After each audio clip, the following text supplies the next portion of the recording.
Fala pessoal, sejam todos bem-vindos. Vamos aqui para mais um conteúdo, mais uma notícia, trazendo para vocês as últimas informações diretamente de Brasília. Vamos aqui com comentários do canal Bradock Show, já deixando os créditos ao canal do Bradock Show na plataforma do YouTube. Se não é inscrito no canal, se inscreva, deixe o seu like e o seu comentário, que isso faz uma enorme diferença para a gente aqui dentro da plataforma. O YouTube entende que o conteúdo é relevante e entrega para mais pessoas. E não se esqueçam de comentar aí de qual cidade vocês estão nos assistindo. Agora bora para o conteúdo. Independente que você acompanhe, que seja da sua preferência. Voltando ao nosso tema, que tem tudo a ver com isso, né, com independência, com mídia, o X está prestes a sair do ar. Retomo o tema aqui com o coronel Gerson Gomes. Ô, coronel, e o Brasil vai se juntar, como o Serrão falou de forma muito acertada no comentário anterior, a uma lista ali de uma lista seleta, né, digamos, de países que não têm o X operando, que são todos regimes autoritários, ditaduras. Agora o Brasil vai se unir a elas. Será que isso pode ser suficiente para despertar a comunidade internacional, para abrir os olhos do mundo, de outros países, porque acontece aqui no Brasil? Porque, salvo engano, ainda não há essa percepção, né? A Venezuela, Cuba, Coreia do Norte são tratados como regimes tipicamente autoritários, né? Mas sobre o Brasil ainda parece haver esse verniz democrático, uma aparência, para quem não está tão inteirado sobre a situação, uma aparência de normalidade institucional que não há. A gente está falando disso desde o começo do programa. Um episódio como esse, o X saindo do Brasil, pode ser uma virada, um turning point aí nessa história, coronel?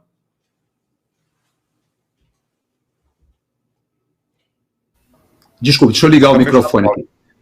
Isso. Pode ser uma virada, como você falou, mas eu acredito, pelo que eu tenho conversado aqui com a comunidade do sul da Flórida, já existe uma consciência aqui nos Estados Unidos e na Europa sobre o que está acontecendo no Brasil, porém, existem opiniões diferentes, inclusive dentro do Brasil, sobre o próprio Elon Musk. Então, vou tentar equacionar esse assunto de algumas perspectivas. Na perspectiva econômica, por exemplo, a gente percebe que o Brasil ele está atrasado até nos investimentos da Tesla, por exemplo.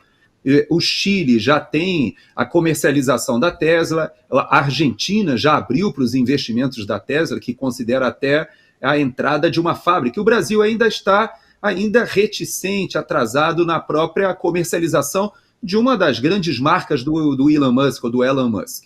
Agora, quando a gente vai para a questão do X ou do Twitter, essa compra que ele fez foi uma compra que desestabilizou uma estratégia mundial de grandes interesses que foi utilizada na pandemia como grande laboratório, em que você teve todos os grandes grupos de redes sociais, as big techs, de uma maneira muito orquestrada, suportando toda uma estratégia dos grandes grupos farmacêuticos e até uma estratégia política internacional. O que acontece quando ele compra o Twitter? Nós temos aqui nos Estados Unidos os Twitter Files, ou seja, se abre a uma investigação e se descobre que todas essas grandes empresas tinham conexões com o governo democrata, com a própria CIA, com o próprio Departamento de Justiça, e ao contrário do Brasil, em que o Alexandre de Moraes ele ordena ostensivamente a censura e a retirada de perfis e faz isso de uma maneira judicial, mantendo ali uma estratégia do segredo de justiça, aqui nos Estados Unidos isso foi feito de maneira velada. E o que acontece? Essa semana, se vocês acompanharam, eu creio que isso foi comentado aqui no Bradock Show também, nós tivemos a própria assunção de culpa do Zuckerberg, que foi obrigado pelo parlamento aqui nos Estados Unidos a reconhecer que ele cometeu pelo menos 4 crimes, usando ou facilitando que a própria perseguição política acontecesse por intermédio das redes sociais. Por que eu fiz essa história toda? Porque há paralelismo do que está acontecendo no Brasil com o X e até mesmo agora nós tivemos a prisão do Pavel Durov, que foi preso na França, ele é o dono do Telegram, e o argumento é que ele também não estaria facilitando que a justiça cumprisse ali as ordens contra os discursos de ódio e toda uma estratégia de controle social que emerge da pandemia e continua. E nós tínhamos o Elon Musk como o rebelde,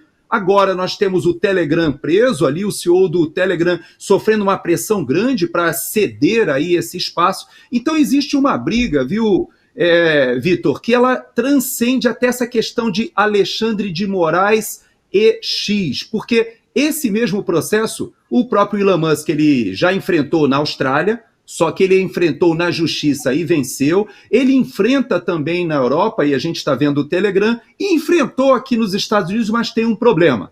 Ele assumiu a campanha eleitoral apoiando o Donald Trump, ele que tem um passado muito mais democrata. Terceiro aspecto que eu queria chamar a atenção muito rapidamente é que quando ele vai avançando para a Starlink, o Alexandre de Moraes aparentemente comete um grande erro inclusive econômico, porque a Starlink, assim como o X ele atende milhões de usuários, a Starlink ela atende apenas, entre aspas, 700 mil usuários no Brasil. O que seria isso para a internet toda do país? Só que esses 700 mil usuários, eles são de áreas rurais, áreas não servidas pela internet, inclusive dando suporte a serviços essenciais, forças armadas, órgãos de governo, pesquisa científica, muita coisa envolvida. Mas eu vou além. O erro foi ainda pior, porque o Elon Musk ele detém somente 42% da Starlink. Quando se avança sobre essa empresa, você está agredindo grandes investidores do Vale do Silício. Só para que a gente tenha uma ideia, eu estou vendo aqui, tem 44 bilhões de dólares investidos pela Johnson Family e fundos de investimento muito poderosos aqui na área de inovação.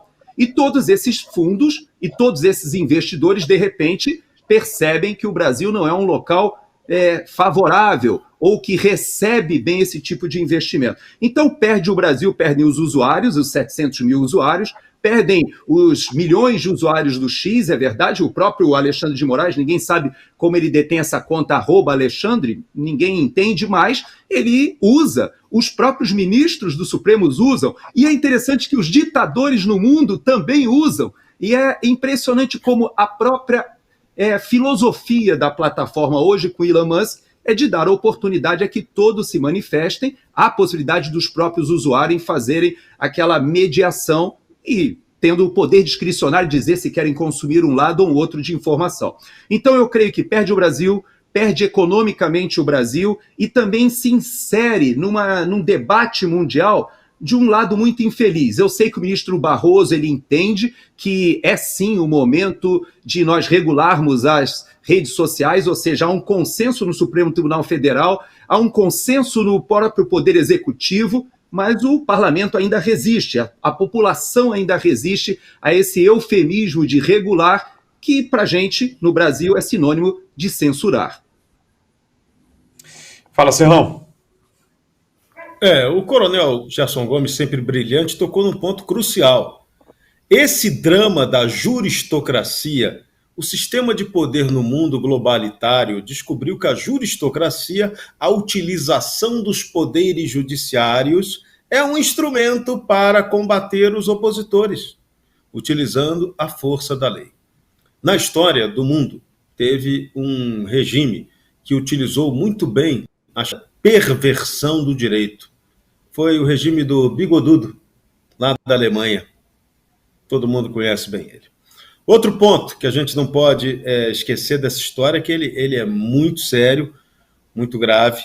A gente está vendo, além dessa juristocracia padronizada, a gente está vendo também um ataque total ao regime democrático ocidental. E isso a gente está vendo aí descaradamente. Donald Trump quase não pôde disputar a presidência dos Estados Unidos, que houve um movimento ali juristocrático contra ele, para impedir a candidatura dele. Então, nada do que está acontecendo no Brasil é novidade que não esteja também acontecendo de ruim no resto do planeta. A gente tem que ficar muito atento a esse movimento ele tem que ser combatido. O Estado de Direito precisa voltar a vigorar, o princípio da lei precisa voltar a vigorar. A lei, pela legitimidade que ela tenha, e não a lei como ela pode ser interpretada pelos tiranos de plantão. Aqui a gente tem uma coisa diferente, uma coisa curiosa. Ditaduras normalmente eram feitas pelo Poder Executivo com o apoio militar. E o que temos no Brasil hoje é uma tirania diferente, vergonhosa, que não tem apoio militar, conta com a conveniência do Poder Executivo, a conivência absoluta, a covardia do Congresso Nacional e um excesso de poder que é inexplicável. Um poder não eleito está fazendo tanta coisa do ponto de vista executivo que não é sua atribuição. Então, esse debate é o debate que tem que acontecer, mas no Brasil esse debate ainda está lento. A gente está ainda no momento da reatividade. Estamos aí protestando, vamos fazer um grande protesto nas ruas no dia 7 de setembro, mas ainda estamos longe de mexer na questão estrutural. Porque o problema do Brasil é a tirania nossa estrutural. Se a gente não mexer nesse modelo de Estado brasileiro, ele vai acabar com a gente. Eles já aprovaram uma reforma tributária que ali é uma clara vitória da burocracia estatal contra o setor privado. Eles querem acabar com o setor privado para manterem as suas regalias. E a turma juristocrática é a ponta de lança desse processo. Então, se o povo brasileiro não entender que esse modelo não dá mais, a gente vai para um buraco sem fundo. Bom, deixa eu me despedir aqui do Cláudio Dantas. O Dantas vai sair agora aqui da nossa live, mas quero agradecê-lo muito, viu, Dantas, pela presença, por ter aceito o nosso convite. Valeu, até uma próxima. Boa noite. Boa noite, Brown. Boa noite, Serrão. Boa noite, Coronel. Obrigado aí pelo convite. Fico à disposição. Um grande abraço. Valeu, um abraço, Dantas. Agora um recado para você que está aqui acompanhando o Bradock Show. O presidente Jair Bolsonaro também estarão presentes. Ricardo Nunes pediu para estar lá e o Pablo Marçal também. Então, a coisa está, do ponto de vista festivo, muito interessante. Mas o eleitor hoje, o eleitor não é bobo, Vitor. O eleitor ainda vai fazer muitos questionamentos sobre o que se tem que fazer para administrar a cidade de São Paulo. São Paulo é uma cidade muito problemática, tem uma administração pública que é lerda, que não tem uma eficiência que ela propala ter, ela não é ágil. A gente vê lá, ela tem o sistema de regiões administrativas lá que foi criado na década de 60 do século passado pelo Carlos Lacerda, lá no Rio de Janeiro, né, que são as tais subprefeituras, mas as subprefeituras não têm independência administrativa. Então, São Paulo é uma cidade gigantesca, que tem uma máquina pública de gestão paquidérmica e que não consegue dar as respostas efetivas à gestão que a população demanda. Então, a gente tinha que aproveitar essa campanha desse ano para um grande debate sobre o redimensionamento da gestão de uma cidade tão gigantesca. Até que ponto é possível um prefeito de uma cidade tão gigantesca dar conta dela? A impressão que eu tenho é que o prefeito não dá conta da gestão dessa cidade. O nosso modelo de gestão para algo tão gigantesco é inadequado. E a gente não debate isso.